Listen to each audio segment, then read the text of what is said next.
Assalamualaikum warahmatullahi wabarakatuh. Halo teman-teman, kami dari kelompok 1 yang beranggotakan Dewa Putu, Nadine Vesya, Nur Fadli Yusuf, Sakila Isabella, Fitria Pratami, Yosef Budiman, dan Gea Firsti. Kali ini kita akan membahas tentang klasifikasi limbah. Beberapa poin penting diantaranya yaitu yang pertama, jenis limbah, dampak negatif dari limbah, dan yang terakhir adalah pengolahan limbah. Untuk jenis-jenis limbah dibagi menjadi 3 jenis, yaitu limbah organik, limbah anorganik, dan juga limbah B3. Limbah organik merupakan limbah yang terbentuk dari jaringan organisme dan sangat mudah untuk terurai. Jenis dari limbah organik ini dibagi menjadi 2, yaitu limbah organik basah dan juga limbah organik kering. Untuk limbah organik basah merupakan limbah organik yang mengandung banyak air, sedangkan limbah organik kering merupakan limbah organik yang mengandung sedikit air. Untuk contoh dari limbah organik basah yaitu contohnya seperti sisa-sisa sayuran dan juga buah-buahan. Untuk contoh dari limbah organik kering yaitu daun-daun kering. Limbah anorganik. Limbah anorganik merupakan limbah yang berasal dari bahan-bahan non-hayati yang sangat sulit untuk terurai.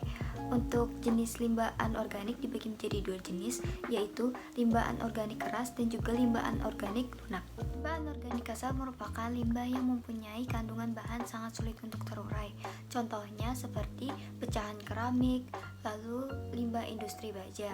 Sedangkan limbah anorganik lunak merupakan limbah yang mempunyai kandungan bahan sangat lentur atau mudah untuk dibentuk. Contohnya seperti kain perca, sisa-sisa plastik makanan, lalu botol plastik. Jenis limbah selanjutnya yaitu limbah B3 atau limbah bahan beracun dan berbahaya. Limbah B3 merupakan limbah yang berasal dari bahan kimia yang berbahaya. Untuk limbah ini terbagi menjadi 6 klasifikasi, yaitu mudah terbakar, mudah meledak, reaktif, beracun, menyebabkan infeksi, dan juga bersifat korosif. Pengolahan limbah yang kurang baik dapat menyebabkan dampak negatif bagi lingkungan maupun kesehatan, baik limbah organik, anorganik, maupun limbah B3. Limbah organik yang dibuang ke dalam sungai dapat mencemari air yang akan mengakibatkan matinya organisme-organisme yang terdapat dalam air tersebut, sehingga dapat berubahnya ekosistem perairan. Selain dapat mencemari air, limbah organik juga dapat menimbulkan bau yang kurang sedap.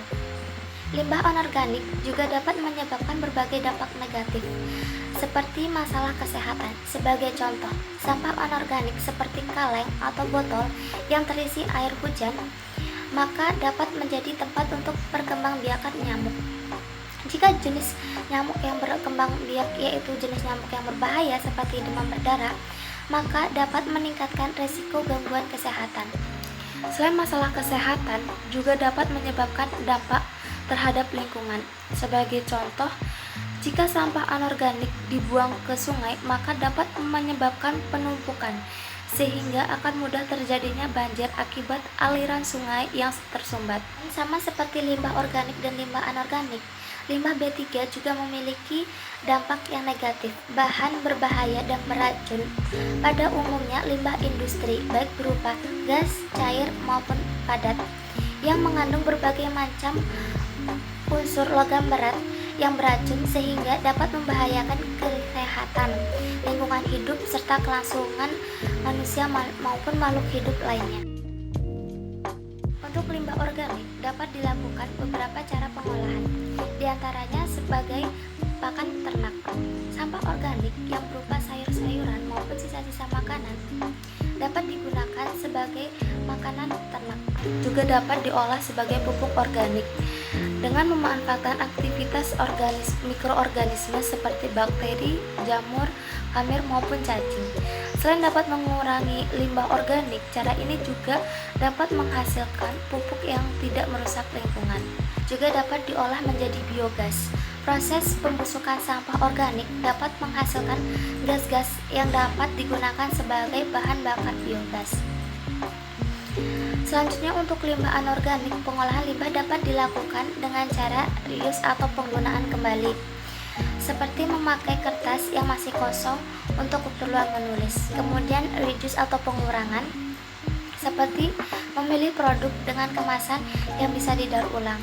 Kemudian selanjutnya recycle atau daur ulang. Contohnya seperti mengolah sampah plastik menjadi kerajinan tangan. Untuk limbah B3 dapat dilakukan dengan dua cara, yaitu cara kimia maupun cara fisik. Cara kimia dapat melalui beberapa tahap seperti reduksi oksidasi, netralisasi, elektrolisis, pengendapan, pirolisa, stabilisasi, absorpsi, dan pertukaran ion. Fisis dapat dilakukan dengan beberapa tahap juga seperti pembersihan gas, pemisahan cairan dengan padatan, penyisihan komponen-komponen yang spesifik. Limbah dapat diklasifikasi berdasarkan senyawa menjadi beberapa, yaitu limbah industri, yaitu limbah yang berasal dari industri seperti asap pabrik, sisa-sisa hasil produksi. Kemudian limbah domestik, yaitu limbah yang berasal dari rumah tangga. Kemudian limbah pertanian, yaitu limbah yang berasal dari pertanian seperti sisa-sisa panen padi, daun-daun, ataupun sisa-sisa panen sayuran. Dan kemudian juga limbah peternakan seperti kotoran hewan, air kencing, sisa-sisa makanan hewan. Life cycle assessment adalah metode yang digunakan untuk mengevaluasi konsumsi energi dan bahan mentah, emisi yang dikeluarkan ke lingkungan, dan limbah lainnya yang berkaitan dengan siklus hidup suatu produk atau sistem. LCA mempertimbangkan tahapan berikut dalam siklus hidup suatu aktivitas. Yang pertama adalah ekstraksi dan pengolahan bahan mentah. Yang kedua adalah manufaktur. Yang ketiga transportasi dan distribusi. Yang keempat use, reuse, dan maintenance. Yang kelima mendaur ulang, dan yang keenam pembuangan akhir.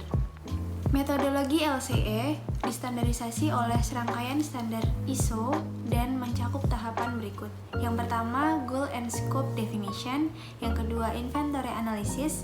Yang ketiga, impact assessment. Dan yang keempat, interpretation. Dispersi adalah sistem di mana partikel terdistribusi dari suatu bahan dalam fase berkelanjutan dari bahan lain. Kedua, fase tersebut mungkin dalam keadaan materi yang sama atau berbeda. Dispersi cair yaitu di mana partikel yang lain terdistribusi ke suatu partikel cair atau yang lainnya. Dispersi cair sangat dipengaruhi beberapa hal, seperti satu, dipengaruhi oleh banyaknya zat yang tercampur ke suatu lingkungan. Jadi semakin banyaknya zat yang terbuang, maka zat akan semakin banyak mencemari lingkungan tersebut. Begitupun sebaliknya.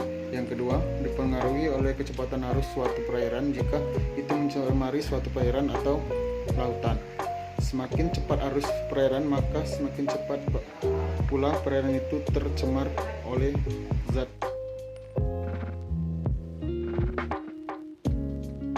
Ekosistem itu merupakan gabungan dari komponen-komponen dan elemen-elemen yang ada di kehidupan ini.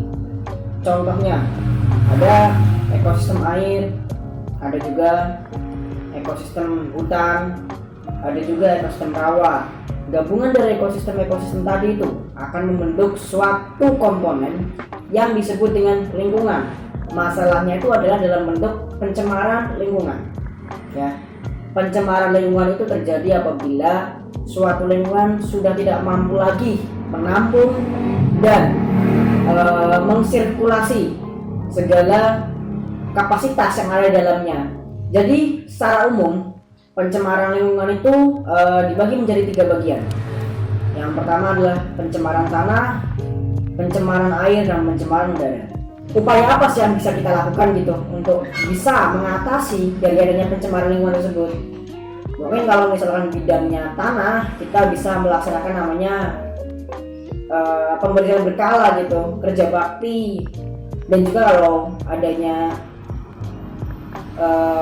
penebangan liar, itu kita bisa melakukan reboisasi secara berkala gitu.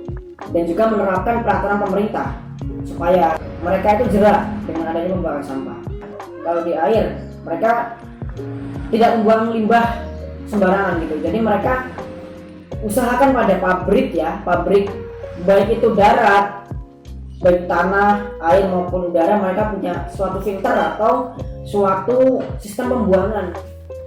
Dan sudah tugas kita sebagai manusia untuk menjaga apa yang ada di sekitar kita. Demikian video dari kami kelompok 1. Terima kasih. Wassalamualaikum warahmatullahi wabarakatuh. Semoga bermanfaat.